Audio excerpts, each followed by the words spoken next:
ইংরেজি শেখার মধ্যে আমি সবচেয়ে সহজ একটা স্পোকেন রুলস পেয়েছি, সেটা হচ্ছে এই হোয়াইট বোর্ডে লিখে রেখেছি।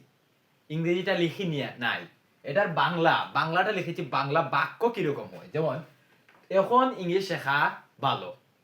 যদি এই ক্লাসটা দেখার পর আপনি এই স্পোকেন রুলসটা শিখতে পারেন না, তাহলে এই দেখতে পাচ্ছেন আমার থেকে এটা আপনার জন্য। সো এখন এটা রেখে দিচ্ছি। সো এখন ইংরেজি শেখা ভালো, দেখা নেওয়া যাক। এই যে এখনটা রয়েছে এটা আমরা বাদ দিয়ে দিলাম। ইংরেজি শেখা ভালো, ইংরেজি শেখা ভালো। It is better, it is better to learn, it is better to learn English. ইংরেজি শেখা ভালো, it is better to learn English. English শেখা ভালো। এই যে এখনটা রয়েছে না, এখন ইংরেজিকে নাও লাস্টে দিয়ে দিব। ইট is better to learn English নাও। এখন ইংলিশ শেখা ভালো। ফার্স্টেও দিতে পারি না, ওটা এটার লগে কোনো সম্পর্ক নেই। তো এখন যাওয়াই ভালো।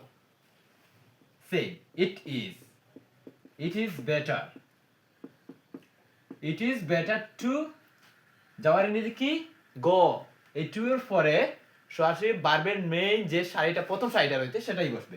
It is better to go now. এই এখনের ইংরেজি now. It is better to go now. এখন যাওয়াই ভালো। লাস্টে রয়েছে এখন ঘুমানো ভালো। এখনটা আমরা ছেড়ে দিই, এখনটা বাদ দিয়ে দিই। মনে করেন এখানে এখন নেই, ঘুমানো ভালো।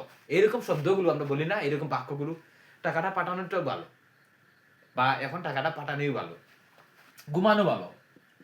It is better, it is better to sleep, it is better to sleep. এখন যদি এখনটা লাগাই, it is better to sleep, লাস্টে নাওটা লাগিয়ে দিতে পারি। Now it is better to sleep না। যারা এই ক্লাসটা দেখে বুঝতে পারবেন না, তাদের জন্য এই কোয়ালটা রয়েছে, খুবই সহজ। ইট ইজ বেটার টু, এই পর্যন্ত ঠিক থাকবে। জাস্ট এই স্লিপের জায়গায় গ বসতে পারে, যাওয়া, খাওয়া। It is better to eat now, এখন খাওয়া ভালো। It is better to sleep now, এটা দিয়ে রেখেছি। It is better to sleep now, এখন ঘুমানো ভালো। It is better to send now, এখন পাঠানো ভালো। It is better to send the money, টাকাটা পাঠানো ভালো। আপনিও চেষ্টা করতে পারেন, আর না পারলে এই